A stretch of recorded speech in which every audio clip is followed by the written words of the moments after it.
Olá, bom dia a todos. Sejam bem-vindos à coletiva das estatísticas fiscais. Estamos aqui com Fernando Rocha, chefe do Departamento de Estatísticas do Banco Central, que fará uma apresentação e depois nós abriremos para as perguntas. Bom dia, Fernando. Bom dia, Carla. Bom dia a todos. Vamos iniciar, então, a coletiva de divulgação das estatísticas fiscais para o mês de outubro, né?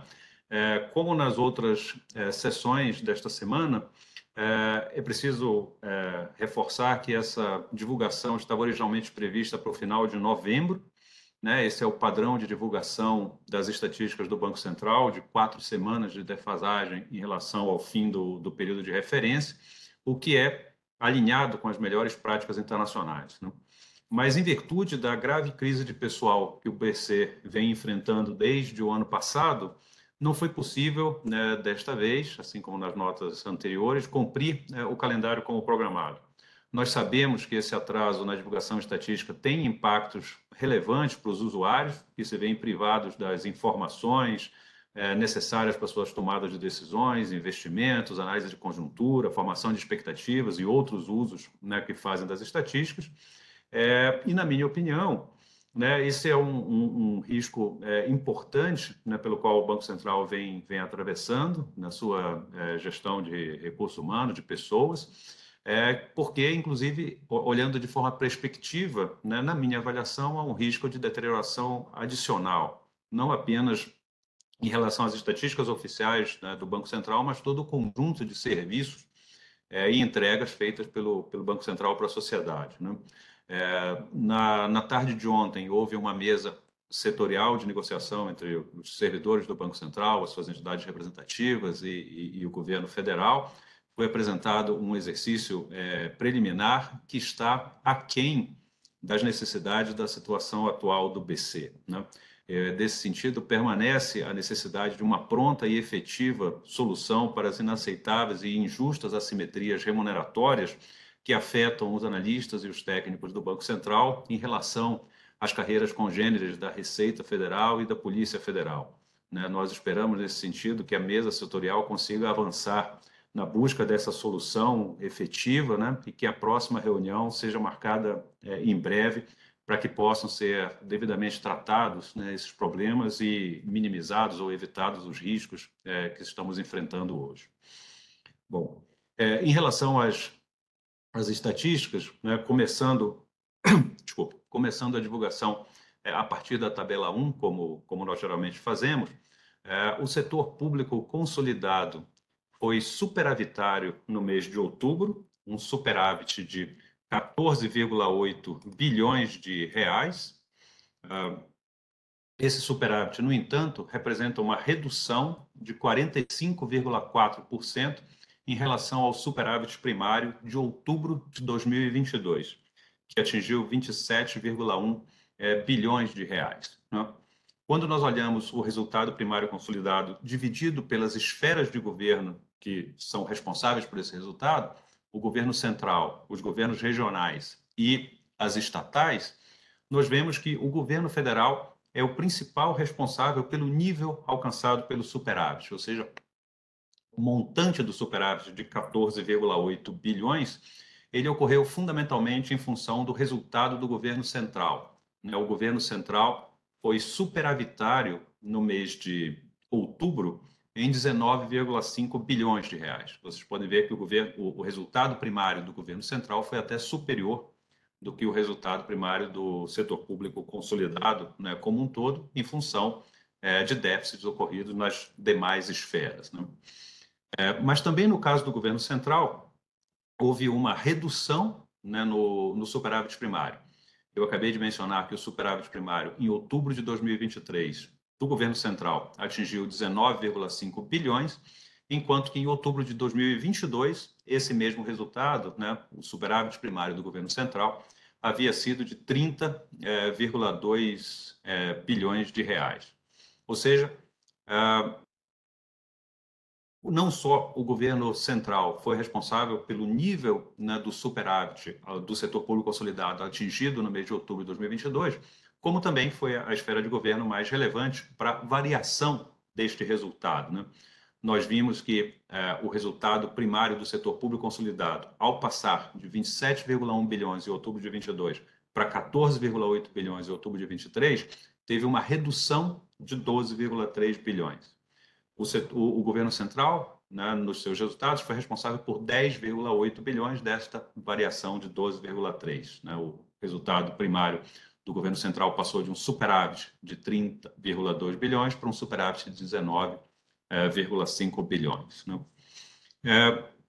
Mantendo ainda o foco no governo central, dois elementos explicam a redução, né, desse superávit, desse resultado primário, na comparação interanual. E a comparação habitual, né, de observação de resultados, o déficit primário pode ser, o superávit primário pode ser definido nada mais, nada menos do que as receitas obtidas no período, menos as despesas obtidas no período, né, com o valor das receitas superando as despesas. Né? E a sua variação é a variação de cada uma dessas parcelas. Né? Então, quando a gente olha a partir dos dados da Secretaria do Tesouro Nacional, divulgados na semana passada, a receita líquida, né, do governo central teve um aumento real interanual de 0,6%, né? Enquanto que as despesas totais, né, do mesmo governo central tiveram um crescimento real de 10,1% quando a gente compara os dados de outubro de 2023 para outubro de 2022, né, tendo crescimento tanto nas despesas obrigatórias quanto nas discricionárias. Né? E aí, nesse caso, o crescimento das despesas maior do que das receitas, a própria tradução disso é a redução do superávit primário, que foi o que aconteceu neste mês. Passando para os governos regionais, os governos regionais tiveram um déficit no mês de 3,9 bilhões de reais, e esse resultado foi exatamente o mesmo resultado obtido no mesmo mês do ano anterior, ou seja, não houve variação no resultado dos governos regionais. Né? As principais receitas, né, dos governos regionais tiveram um comportamento diferente neste mês de outubro, né, enquanto as transferências da União, elas tiveram uma redução em termos reais de por volta de 5%, ou seja, se mantiveram estáveis em termos nominais, né, a arrecadação do principal imposto estadual, que é o ICMS, manteve um crescimento real no mês de 7,3% quando compara com o mesmo mês do ano anterior. Então, a gente vê as transferências da União, dos governos regionais, se reduzindo em termos reais, e a arrecadação do ICMS, que é o principal imposto estadual, crescendo.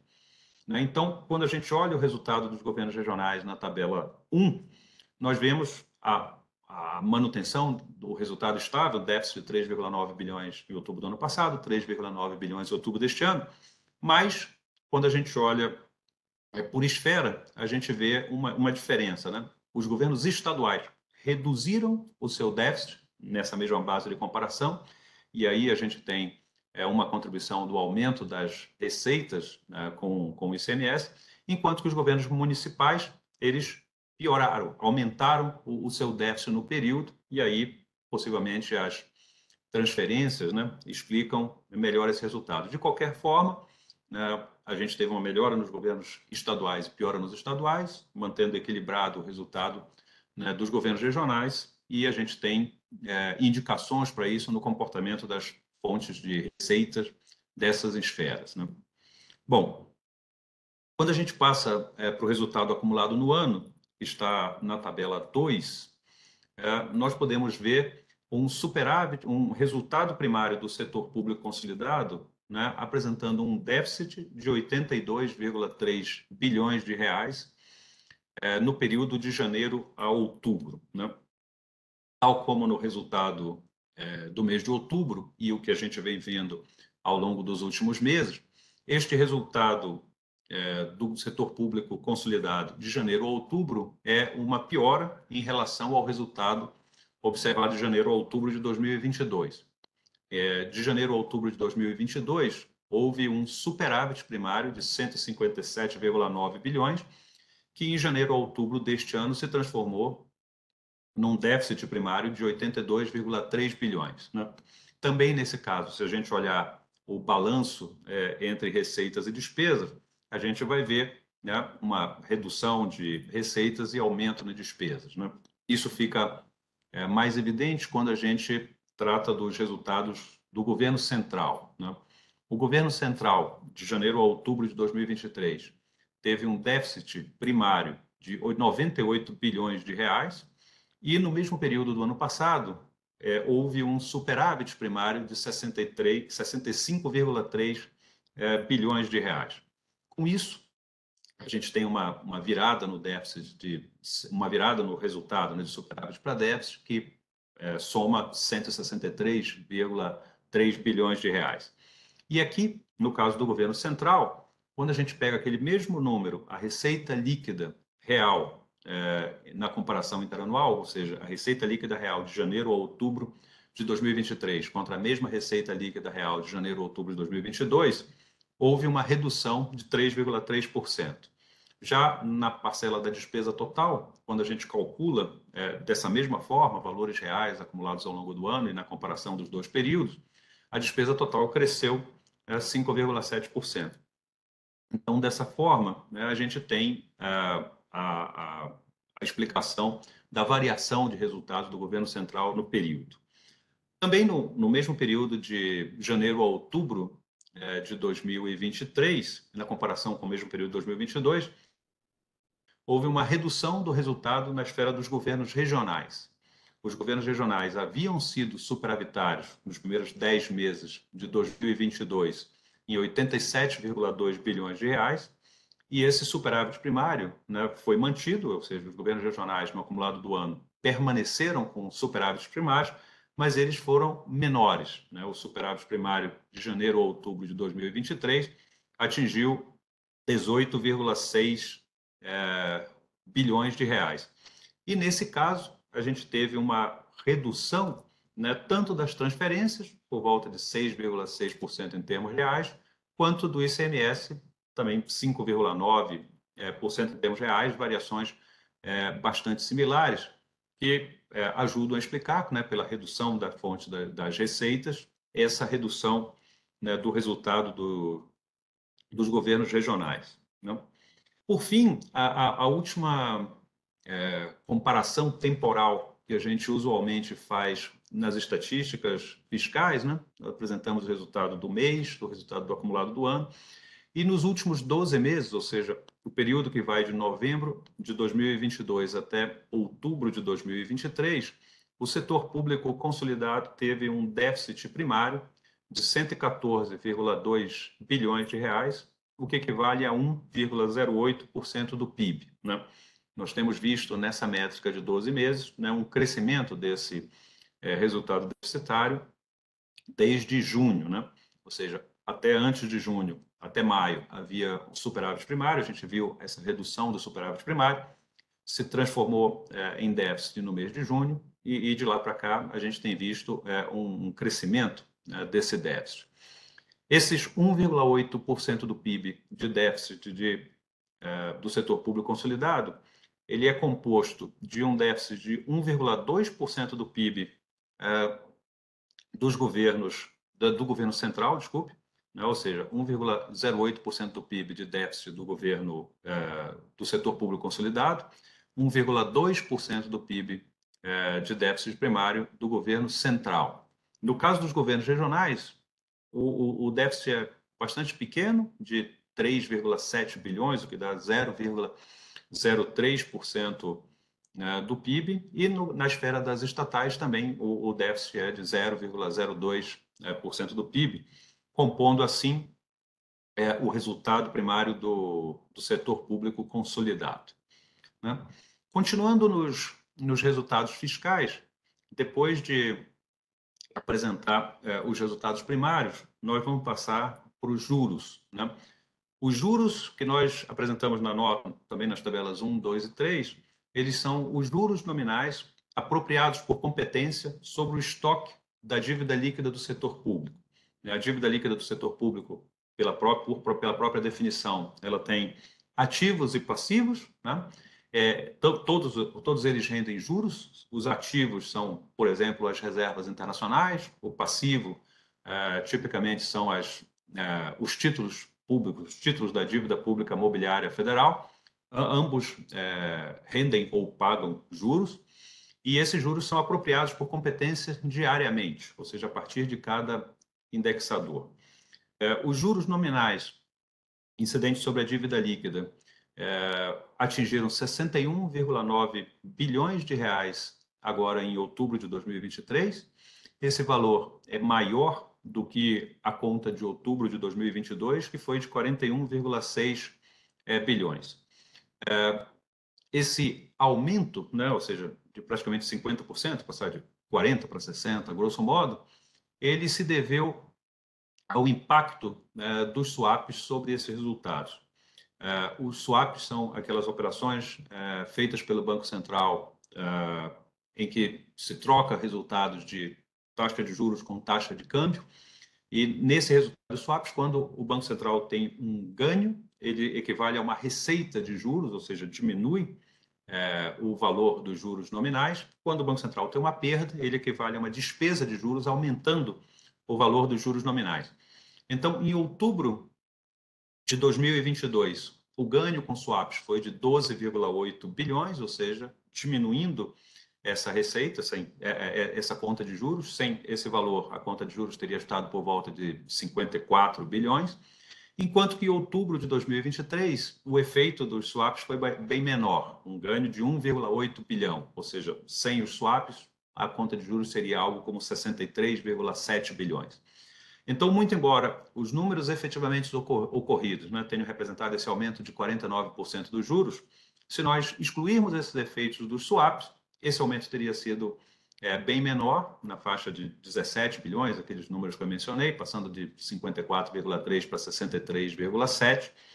E esse aumento, então, na conta de juros, quando a gente isola o efeito dos swaps, ele é causado pelo aumento do próprio estoque nominal da dívida líquida, sobre a qual incidem os juros, e nesse período, quando a gente compara a taxa Selic de outubro de 23 contra outubro de 22, tem um aumento na taxa Selic, que é um aumento do indexador e contribui para aumentar os juros, ao mesmo tempo que, em relação ao IPCA, houve uma redução. Então, o efeito do aumento do valor nominal da dívida e da Selic predominaram, então a gente teve esse aumento dos juros quando a gente compara outubro com outubro.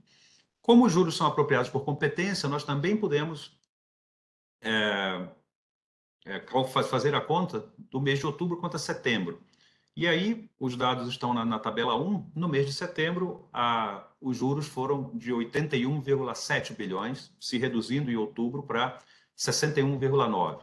Então, digamos assim, uma redução de 20 bilhões de um período para o outro, ela não ocorre exatamente porque os juros são contabilizados por competência diariamente. Então, a gente deve buscar o efeito dos swaps para explicar isso. E, dito e feito, em setembro, houve uma perda de swaps para o Banco Central de 15,9 bilhões, o que fez aumentar essa conta de juros.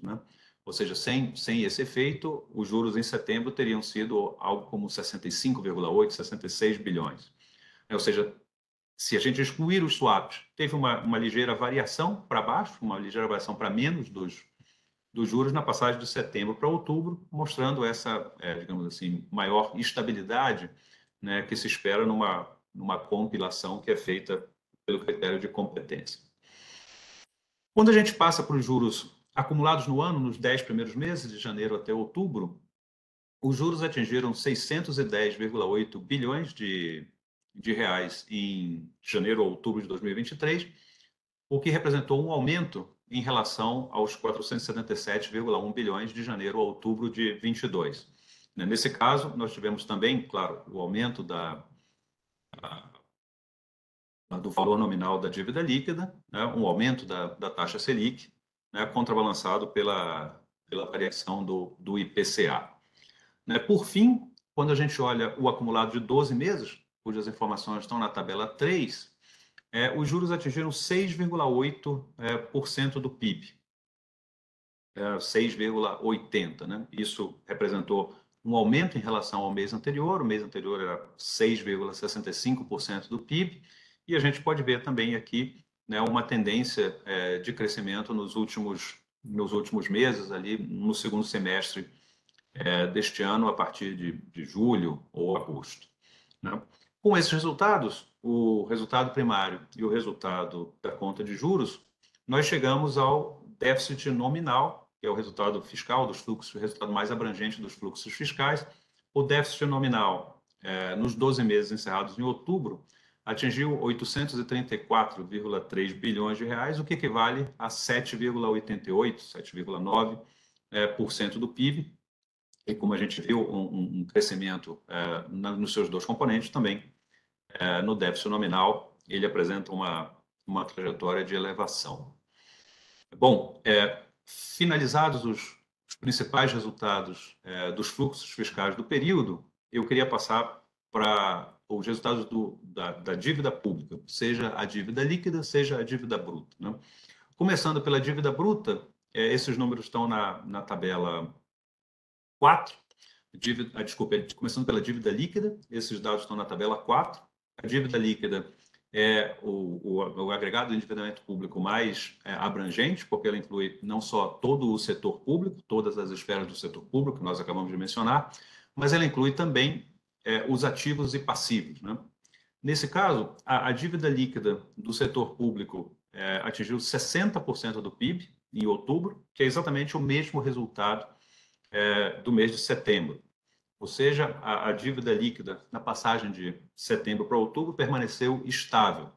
E essa estabilidade, o detalhamento está na tabela 5, essa estabilidade é devido ao fato de que o déficit nominal no mês de outubro equivaleu a, enfim, 0,47 bilhões, o que dá 0,4 ponto percentual de contribuição sobre o PIB, foi exatamente igual ao mesmo valor estimado para o crescimento do PIB nominal, ou seja, o numerador e o denominador cresceram a taxas equivalentes, mantendo uma estabilidade da dívida líquida.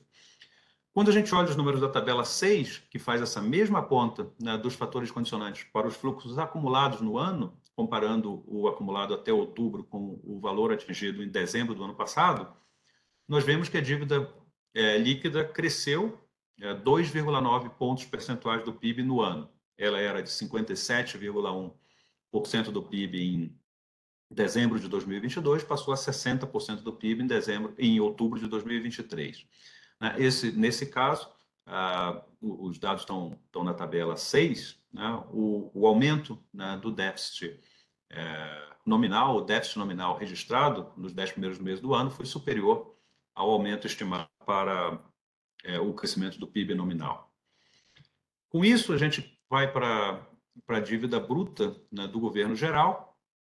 Como o próprio nome diz, bruta, nesse caso, ela significa que só são considerados os passivos, né? Ou seja, não existem os ativos como existe na dívida líquida, só são considerados os passivos e também não entram as esferas das estatais, são apenas o governo geral.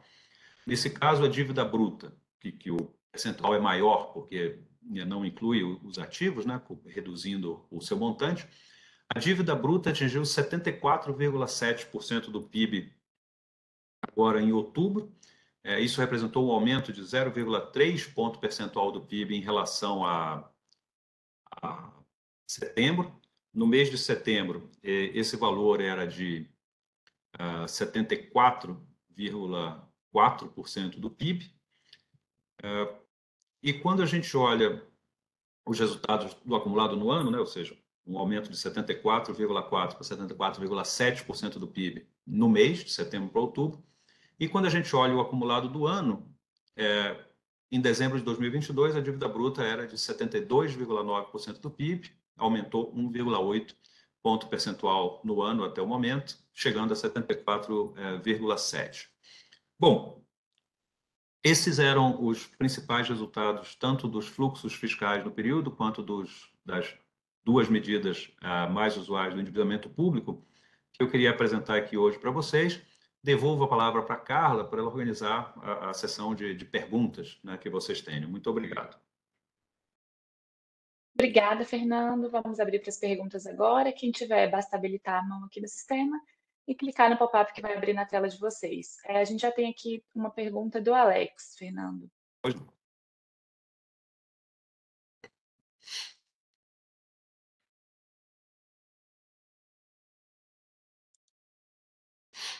Alex, bom dia.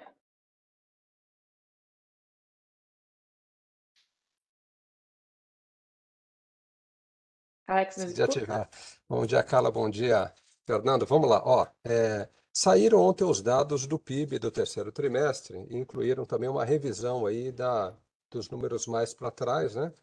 O PIB de 2022 ficou ali, superou, né, 10 trilhões. Eu queria saber se já está incorporado esse número na estatística de hoje, se vai ter uma revisão, como que mexe isso. E qual que é o número? Quer dizer, me parece que o número do IBGE é 10.079, né? O BC está com 9.915. Vai simplesmente substituir esses números? Tem algum tipo de atualização? Qual que pode ser o impacto dessa surpresa do PIB, principalmente na dívida bruta? Obrigado. Muito boa pergunta, Alex. Obrigado. Se você olhar as tabelas da dívida, seja a dívida bruta, seja a dívida líquida, no final elas têm o valor que nós estamos considerando para o PIB nominal. Se você olhar, por exemplo, na tabela 17, que é essa tabela da dívida bruta que eu estava acabando de mostrar, você vai ter lá em dezembro de 2022 o valor de 9,9 trilhões, 9 trilhões, 915 bilhões e tal. Isso é exatamente porque nós não tivemos tempo hábil operacional para atualizar os valores que o IBGE divulgou ontem pela manhã, né? O IBGE divulgou ontem, tanto, claro, a variação do PIB no terceiro trimestre, né, que é o valor mais comentado e tudo, mas ele divulga também a revisão das séries históricas, tipicamente quando divulgou o terceiro trimestre, incorporando nas contas nacionais trimestrais o resultado do ano de 2022.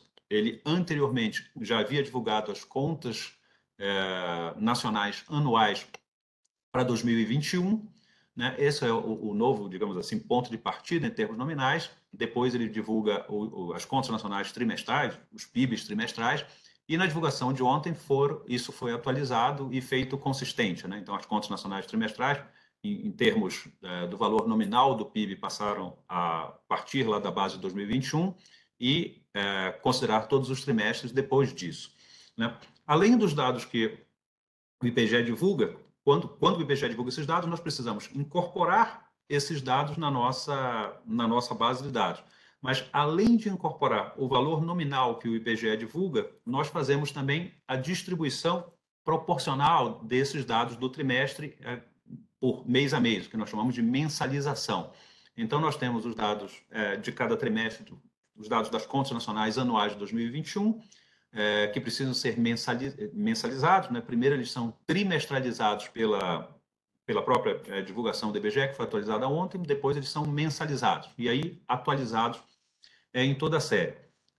Nós não conseguimos fazer isso de ontem para hoje, de ontem para ontem à tarde, quando os dados foram finalizados. Nós vamos fazer isso no mês seguinte, esse é o padrão das divulgações do Banco Central. E o que vai acontecer é o seguinte: as estatísticas fiscais elas não sofrem revisão nos seus números, nos seus valores nominais, né? Isso vale para o resultado primário, para os juros, para o resultado nominal, para os valores da dívida líquida e os valores da dívida bruta. Elas não sofrem revisão nos valores nominais, mas os valores como percentual do PIB, sim, né? Então, toda vez que o IBGE atualiza os números, nós revisamos os dados do denominador dessa conta, né? E são gerados novos percentuais. O que acontece tipicamente é o seguinte: se o PIB nominal veio maior do que do que a estimativa anterior, do que a divulgação anterior do IBGE, os valores se reduzem, os percentuais do PIB se reduzem. Em geral, essa redução é pequena e, em geral, não afeta a trajetória do número, né? Mas, enfim, no mês que vem nós faremos essa atualização de fato. Obrigado. Carla. Obrigada, Fernando. Vamos aguardar só mais um pouquinho para ver se chega alguma pergunta.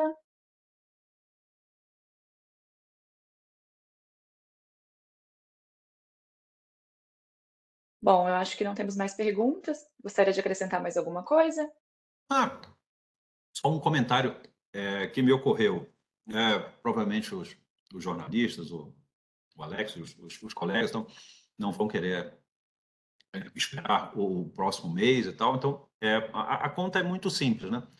Se você quiser, o Alex mencionou o valor acima de 10 trilhões para o PIB para a Contas Nacionais de 2022. Na tabela 17, por exemplo, que é da dívida bruta, ela tem na linha 13 o valor nominal da dívida, 7,2 trilhões em dezembro de 2023, e o valor do PIB na linha 56, né, os mencionados 9,9 trilhões. Né? Então, se você quiser ter uma aproximação do que será esse resultado, é só pegar o valor que está aqui descrito, que não vai ser revisado, dos 7,2 trilhões, o valor nominal da dívida bruta em dezembro de 22, e dividir pelo novo número divulgado pelo IBGE. Aí você vai ter um percentual, né? Como você mencionou, o número acima de 10 trilhões. O denominador vai ser maior, então o resultado com o percentual do PIB vai ser um pouco menor. Né? O percentual do PIB para dezembro de 22 é 72,9, e deve ser um pouco menor, e aí você, por exemplo, já teria esse impacto. Você pode fazer a mesma coisa até setembro. Claro que para o PIB de outubro é uma estimativa feita pelo Banco Central, você não vai conseguir replicar, né? Enfim, pode ver a variação percentual de setembro para outubro e replicar nos dados novos, enfim, você pode também estimar isso. É só se achar interessante. O Alex tem mais uma pergunta. Obrigado, Fernando, pela explicação. Agora, eu fiquei na dúvida agora sobre setembro, porque a gente tem o PIB trimestral, né? O valor que o IBGE divulga, Sim. o PIB anual, é o do trimestre, né? Então, eu fiquei na dúvida com relação a isso. Veja só, o IBGE divulgou ontem as contas nacionais trimestrais do terceiro trimestre de 2023. Então, ele fez isso, fez essa divulgação. Então, eu li o release do IBGE, o valor, por exemplo, nominal do PIB do trimestre era 2,7 trilhões, ou 2,9, eu não me lembro, mas tem lá. Mas ele também fez a revisão dos trimestres para trás, para incorporar novas informações, adequar as contas nacionais anuais de 2021 e divulgou os novos valores para cada um dos trimestres para trás. Né? Então, assim, teria que ver uma forma de somar esses dados dos trimestres para chegar no valor em 12 meses até setembro de 2023. O que tipicamente o Banco Central faz, né? Nós divulgamos as estatísticas mensais, portanto, a gente tem que pegar o PIB trimestral e mensalizar.